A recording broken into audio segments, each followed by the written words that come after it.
Hey guys, welcome to my channel current velocity.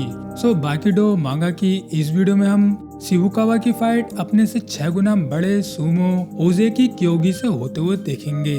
क्या शिबुकावा की आइकी technique इतने बड़े अपोनेंट के सामने काम कर सकती है या फिर नहीं। साथ ही हम शिबुकावा के पास्ट को भी देखेंगे कि किस तरह से शिबुकावा ने आइकी टेक्निक को एक्सप्लोर किया था। खैर, पिछली वीडियो में हमने वर्ल्ड लेवल के अंडरग्राउंड फाइटर्स को देखा था जिनसे सभी सूमो बड़े ही आराम से जीत गए थे, लेकिन इसी बात का पता चलते ही बाकी हानमा सभी सूमो से कहना चाहता था कि असली अंडरग्राउंड फाइटर्स तो तुम अब देखोगे। मगर वीडियो पसंद आए तो लाइक कर देना और मूड बन जाए तो चैनल को सब्सक्राइब तो कर ही देना। बाकी डो मांगा का शिबुकावा वर्सेस सूमो ओजेकी क्योगी वाला पार्ट शुरू होता है। हम पहुंचते हैं अंडरग्राउंड अरीना के एक रूम में जहां फॉर्मर सूमो चैंपियन किंडोजान होने वाले मैचेस के बारे में समझा रहे होते हैं, क्योंकि आज से ग्रैंड सूमो टूर्नामेंट शुरू हो रहा है। यहाँ पर बाकी कहता है, क्या कहा, सबसे पहला मैच शिबुकावा सेंसे का है? नहीं, ऐसा नहीं होना चाहिए, वो तो सबसे बूढ़े फाइटर हैं। जिस पर किंडोजान कहता है, हाँ सही सुना, शिबुकावा ने ही सबसे पहला मैच चुना है। जिस पर एंट्री मारते हुए शिबुकावा कहते हैं, आखिर क्यों तुम लोगों को लगता है मैं एक सूमो को हैंडल नहीं कर सकता? बल्कि बात तो ये है, मैं एक एग्जाम्पल सेट करना चाहता हूँ कि छोटे लोग भी बड़े और ताकतवर लोगों को हरा सकते हैं। जिस पर एंट्री मारते हुए सुकूने कहता है, ओ तो ये बात है, वैसे मैं भी आपकी पुरानी आइकी टेक्निक देखना चाहता हूँ, क्योंकि मैंने भी आइकी को आपसे एक्सपीरियंस किया था। मैं काफी एक्साइटेड हूँ कि क्या आपकी आइकी टेक्निक सूमो की ताकत को ब्रेक कर सकती है या फिर नहीं।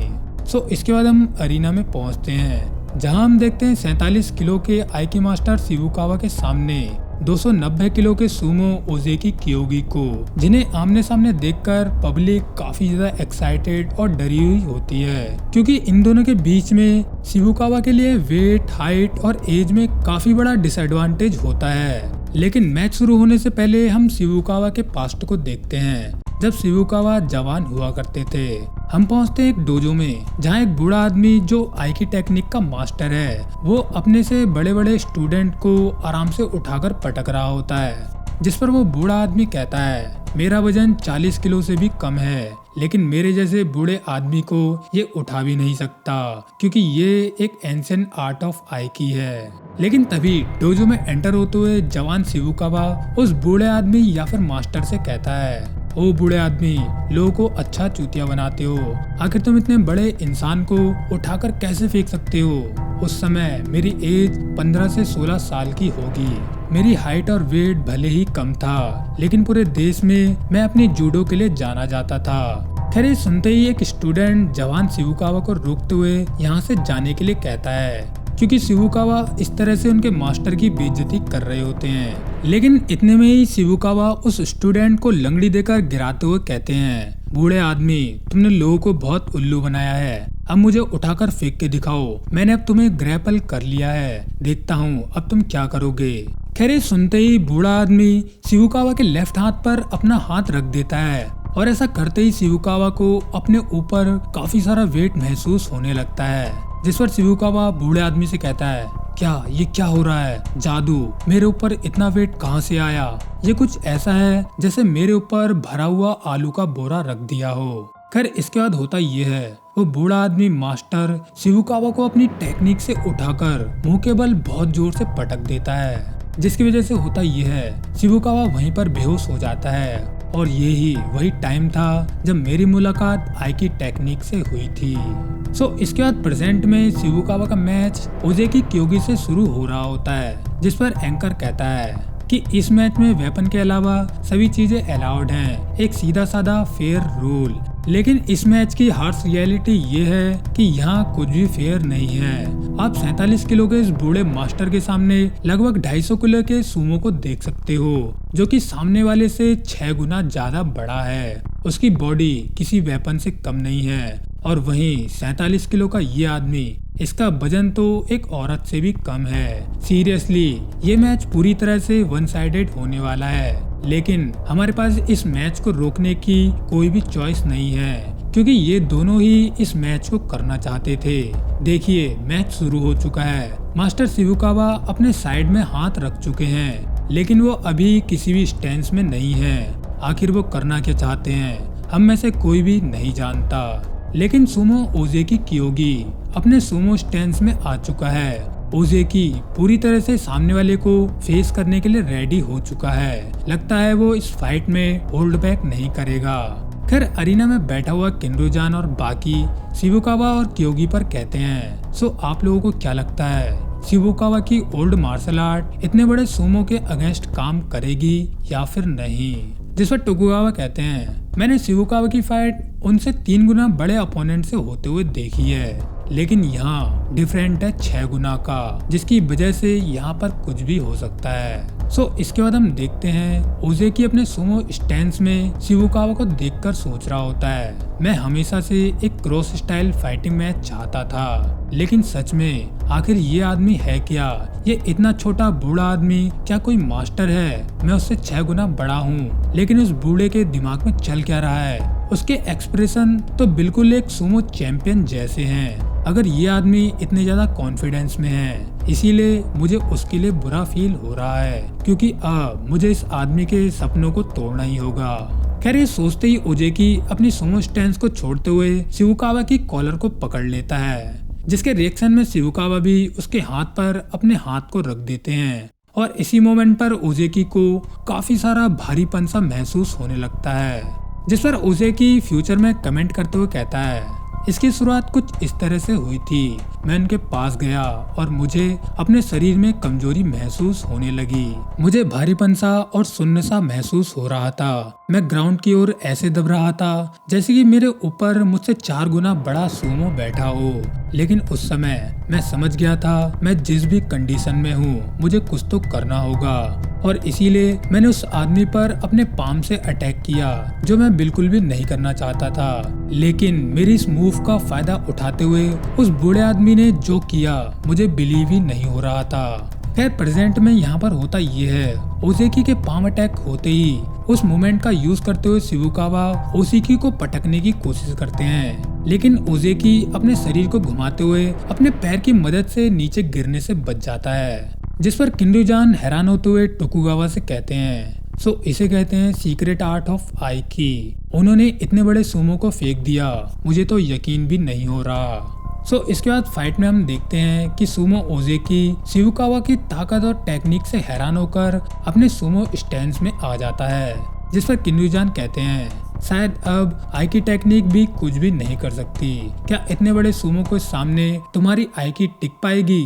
खैर इसके बाद होता ये है, ओजेकी कियोगी तेजी से बढ़ते हुए शिबुकावा पर अपने पाम से अटैक करता है, लेकिन शिबुकावा नीचे झुकते हुए कियोगी की पैर में लंगड़ी देकर उसे गिराने की कोशिश करते हैं, मगर खुद को बैलेंस करते हुए कियोगी फिर से इस अटैक से बच जाता है। लेकिन ओजेकी कियोगी के स्टैंस में आने से पहले शिबुकावा कियोगी की छाती के वाइटल पॉइंट थ्रोट पर अटैक कर देते हैं, लेकिन इतने में ही कियोगी का एक पाम अटैक शिबुकावा को लग जाता है, लेकिन शिबुकावा इस अटैक को आराम से मैनेज कर लेते हैं। जिस पर एंकर भी कहता है, इम्बैलेंस पोजीशन में होने के बाद भी सुमो के पाम अटैक का होना और अपनी एक उंगली से थ्रोट पर स्टैप करना, ये दोनों अटैक ही काफी ज्यादा यूनिक हैं। आप देख सकते हैं शिबुकावा एक स्टैंस में आने के बाद सुमो की ओर बढ़ रहे हैं, और वहीं ओजेकी कियोगी भी फिर से अपने सुमो स्टैंस में आ चुका है। लेकिन ये क्या हुआ, शिबुकावा ने अपने स्टैंस को छोड़ दिया, अब आगे क्या होगा?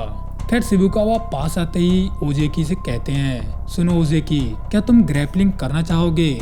जिसे सुनते ही हैरान और खुश होते हुए ओजेकी शिबुकावा की कमर को ग्रैपल करके उठाने की कोशिश करने लगता है, जिस पर अंडरग्राउंड फाइटर्स रिएक्शन देते हुए कहते हैं, उन्होंने खुद को होल्ड करने दिया, वो एक कॉन्टेस्ट करना चाहते थे आइकी वर्सेस सुमो का। सच में शिबुकावा मास्टर इनक्रेडिबल है, जैसा नाम वैसा काम। उन्हें कुछ प्रूव करने की जरूरत नहीं है, लेकिन वो जानते हैं वो खुद को रोक भी नहीं सकते, क्योंकि ये उनकी डेस्टिनी में लिखा है। खैर यहाँ पर शिबुकावा ओजेकी के कान में कहते हैं, सुनो ओजेकी, तुमने सुना, वो कहते हैं तुम पूरे कंट्रोल में हो। जिस पर ओजेकी कहता है, हाँ आपने सही सुना, मैं पूरे कंट्रोल में हूँ। खैर ऐसा सुनते ही होता ये है, ओजेकी क्योगी शिबुकावा को यहाँ पर उठा ही नहीं पाता, बल्कि उसे अपने नीचे काफी सारा वेट महसूस होने लगता है। इसके बाद हम देखते हैं फ्यूचर में ओजेकी क्योगी के इंटरव्यू को, जिसमें वो बताता है कि आखिर इस फाइट में हुआ क्या था। ओजेकी क्योगी कहता है, ये बात है मेरे प्राइमरी स्कूल की, जब कुछ शरारती बच्चे अपने साथ एक लचीला सा गुब्बारा लेकर आए थे और वो शरारती बच्चे उसमें बहुत सारे पानी को भरकर मस्ती कर रहे थे। लेकिन बात मस्ती की नहीं है, उस गुब्बारे में भरे हुए पानी की है, क्योंकि शिबुकावा से फाइट के दौरान मुझे कुछ ऐसा ही फील हो रहा था कि उन्होंने मेरी बैग पर बहुत सारे पानी से भरे हुए गुब्बारे को टांग दिया है, जिसकी वजह से मैं उन्हें उठा ही नहीं पा रहा। और तब मैं समझ चुका था आइकी टेक्निक किसी जादू से कम नहीं है। लेकिन बात तो ये है, हम हैं ग्रैंड सूमो और हमें रिकीशी कहा जाता है, इसीलिए हम जादू को पलटने की ताकत भी रखते हैं। खैर प्रेजेंट में हम देखते हैं ओजेकी क्योगी शिबुकावा की आइकी टेक्निक को तोड़ते हुए अपनी पूरी ताकत से शिबुकावा को उठाकर फेंक देता है। लेकिन शिबुकावा भी अरीना की बाउंड्रीज पर लैंड होकर बाउंस होकर वापस अपने पैरों पर खड़े हो जाते हैं, जिसे देखकर पब्लिक तो हैरान होती है। लेकिन अंडरग्राउंड फाइटर्स कहते हैं शिबुकावा जीनियस है, मगर उन्हें एक सीधी लाइन में फेंका गया था। ऐसा लगता है आइकी टेक्निक एक एलिफेंट के सामने काम नहीं करेगी, और वैसे ही एक चींटी को हवा में से गिराकर आप नुकसान भी नहीं पहुंचा सकते। फिर इसके बाद होता ये है, शिबुकावा मास्टर ओजेकी को चिढ़ाते हुए कहते हैं, हे ओजेकी, मैंने कहा था हम ग्रैपलिंग करेंगे, मगर तुमने खुद को बचाने के लिए मुझे उठाकर फेंक दिया, लेकिन इस बार मैं तुम्हें बचकर भागने नहीं दूंगा। खैर ऐसा सुनते ही ओजेकी हंसने लगता है, मगर शिबुकावा उसकी कमर को ग्रैब करते हुए कहते हैं, काफी समय से मैंने सूमो परफॉर्म नहीं किया, लेकिन आज तुम्हें उठाकर फेंकने में काफी मजा आएगा। खैर ऐसा कहते ही शिबुकावा ओजेकी क्योगी को उठाकर फेंक देते हैं, लेकिन हर बार की तरह क्योगी अपने पैर से खुद को गिरने से बचा लेता है। जिसके बाद पास्ट में हम शिबुकावा को बात करते हुए देखते हैं, जिसमें शिबुकावा कहते हैं, आइकी टेक्निक एक ऐसी टेक्निक है जिसे आप समझ नहीं सकते तो आप उसे कभी पा भी नहीं सकते। मॉडर्न स्पोर्ट्स में मसल, स्टेमिना और ताकत को देखा जाता है, जिसकी वजह से मॉडर्न स्पोर्ट्स मानती है कि आइकी में कोई भी सब्सटेंस ही नहीं है। क्या सच में? जब मैंने पहली बार आइकी में सब्सटेंस को देखा था, तब मेरी मुलाकात एक बूढ़े मास्टर से हुई थी। उन्होंने उस टाइम मुझे इतनी जोर से पटका था कि इसकी वजह से मेरा पूरा घमंड ही टूट गया था, क्योंकि उस टाइम मुझे पता ही नहीं था कि इस दुनिया में ऐसी भी कोई मार्शल आर्ट एग्जिस्ट करती है। क्या आप ह्यूमन बॉडी के बारे में जानते हैं? ह्यूमन की बॉडी में अलग अलग तरह के रिफ्लेक्सेस होते हैं, जिन पर आपका बिल्कुल भी कंट्रोल नहीं होता, और यही वजह थी जिसकी वजह से ओजेकी बार बार मेरी टेक्निक से बच रहा था। खैर प्रेजेंट में हम फिर से देखते हैं ओजेकी क्योगी अपने शरीर का पूरा जोर लगाकर शिबुकावा को उठाने की कोशिश कर रहा होता है, और जैसे ही वो शिबुकावा को उठाकर हवा में उछालता है, वो वैसे ही अपने पाम अटैक से शिबुकावा पर अटैक कर देता है। जिसकी वजह से होता ये है, शिबुकावा उड़ते हुए अरीना की चेयर्स में जाकर टकरा जाता है। जिसके बाद फ्यूचर में हम फिर से एक इंटरव्यू को देखते हैं, जिसमें शिबुकावा कहते हैं, उस सूमो का हाथ कुछ इस छोटे टेबल के बराबर था। उसने अपने हाथ से मुझे पूरी पावर के साथ स्लैम किया। आपको पता है, पुराने जमाने में टाकियामा माइनी नाम का एक सूमो हुआ करता था, जो कि थ्रस्ट अटैक में इतना माहिर था कि उन्हें दूसरे अटैक की जरूरत ही नहीं पड़ती थी। साइज के मामले में वो इनविंसिबल थे। उन्होंने अपने सिर्फ थ्रस्ट अटैक से पूरी 45 फाइट्स को लगातार जीता था। प्रेजेंट में हम देखते हैं शिबुकावा चेयर से टकराने के बाद चलते हुए अरीना में आने लगते हैं, लेकिन तभी हम देखते हैं कि उनकी एक आंख फूट चुकी होती है। जिस पर शिबुकावा ओजेकी क्योगी से कहते हैं, रुकने के लिए माफ करना और चिंता मत करो, ये सिर्फ शीशे की आंख है, और हाँ, कोई भी इस मैच को रोकने की कोशिश मत करना जब तक हम दोनों में से कोई भी हार नहीं मान लेता। जिस पर क्योगी कहता है, शिबुकावा क्या हो अगर आपकी हालत बहुत ज्यादा खराब हो जाए। जिस पर शिबुकावा चिल्लाते हुए कहते हैं, मेरी हालत खराब हो या फिर नहीं, इसे तुम डिसाइड नहीं कर सकते। जब तक ये बूढ़ा आदमी जिंदा है, तब तक कोई भी मुझे गिव अप करने के लिए नहीं कह सकता। चलो इस बात को बराबर करते हैं। खैर ऐसा कहते ही शिबुकावा उछलते हुए क्योगी की आंख पर अटैक करते हैं, जिसके तुरंत बाद शिबुकावा ऊपर से सुमो की गर्दन पर अटैक कर देते हैं। जिसके बाद हम देखते हैं जब कियोगी शिबुकावा को देख रहा होता है तब उसे वो टेढ़े मेढ़े दिखाई दे रहे होते हैं क्योंकि शायद कियोगी की एक आंख फूट चुकी है। जिसके बाद शिबुकावा करते ये हैं, वो कियोगी की नाक में उंगली डालते हुए कियोगी को मुंह के बल जोर से नीचे पटक देते हैं। लेकिन शिबुकावा यहाँ भी नहीं रुकते, वो उसको इसी तरह से दर्द पहुँचाते हुए ऊपर की ओर उछाल देते हैं। जिस पर शिबुकावा इस मोमेंट में अपने मन में कहते हैं, थैंक यू ओजेकी, मैं इसी मोमेंट का तो वेट कर रहा था। तुम मेरे से 6 गुना बड़े हो जब तुम जमीन पर होते हो, लेकिन जब तुम हवा में होते हो तुम्हारा वेट मेरे सामने कुछ भी नहीं है। सो यहाँ पर जैसे ही ओजेकी कियोगी हवा में उछला हुआ होता है, वैसे ही शिबुकावा उसे टेढ़ा करते हुए मुंह पर हाथ लगाकर कियोगी के वेट का फायदा उठाते हुए शिबुकावा अपने पूरे वेट के साथ उसे ग्राउंड पर पटक देते हैं। जिसकी वजह से होता ये है कियोगी ऑन द स्पॉट वहीं पर बेहोश हो जाता है और यहीं पर शिबुकावा इस मैच के विनर बन जाते हैं। और इस मैच को देखकर सुमो एसोसिएशन के चेयरमैन समझ चुके होते हैं कि उन्होंने अंडरग्राउंड फाइटर्स को कम समझकर शायद काफी बड़ी गलती कर दी है। खैर यहाँ पर टोकुगावा बेहोश पड़े हुए ओजेकी कियोगी के पास जाकर कहते हैं, ओजेकी क्या मैंने इस मैच को रोककर गलती तो नहीं कर दी? जिस पर कियोगी कहता है, हमारी एज, वेट, हाइट में काफी बड़ा डिफरेंस है, लेकिन इस पूरे मैच में मुझे डर महसूस हो रहा था और फिर इस तरह से मेरा ग्राउंड में पटकी खाना ये तो हार से भी काफी बुरा है। इसके बाद होता यह है, शिबुकावा ऑडियंस से इजाजत लेते हुए अरीना से बाहर जाने लगते हैं, जहां रास्ते में डोपोरोची शिबुकावा से कहते हैं, मजा आ गया मेरे दोस्त, तुमने उसकी धुलाई काफी अच्छी की। शिबुकावा इस लड़ाई के बाद तुम ग्रैंड सुमो के बारे में क्या सोचते हो? जिस पर शिबुकावा कहते हैं, मेरी तारीफ करना बंद करो, एक बार देखो मेरे हाथों को देखो, मेरा शरीर बुरी तरह से कांप रहा है, वो सुमो किसी मॉन्स्टर से कम नहीं है। जिस पर डोपोरोची मुस्कुराते हुए शिबुकावा से कहते हैं, ओ एक बार मुझे देखो, मैं खुशी के मारे बुरी तरह से कांप रहा हूँ। खैर यहीं पर बाकिडो मांगा का शिबुकावा वर्सेस ओजेकी वाला पार्ट एंड हो जाता है और बाकिडो के अगले पार्ट में हम डोपोरोची की फाइट प्रोफेसर कहे जाने वाले सुमो टाकेसुरुगी से होते हुए देखेंगे, जिस फाइट में काफी ज्यादा मजा आने वाला है क्योंकि डोपोरोची और ताकेसुरुगी अपने अपने फील्ड के सबसे ज्यादा नॉलेज रखने वाले फाइटर हैं। अब मिलते हैं बाकिडो मांगा के डोपो वर्सेस सुमो ताकेसुरुगी वाली वीडियो में। Tata bye bye, take care.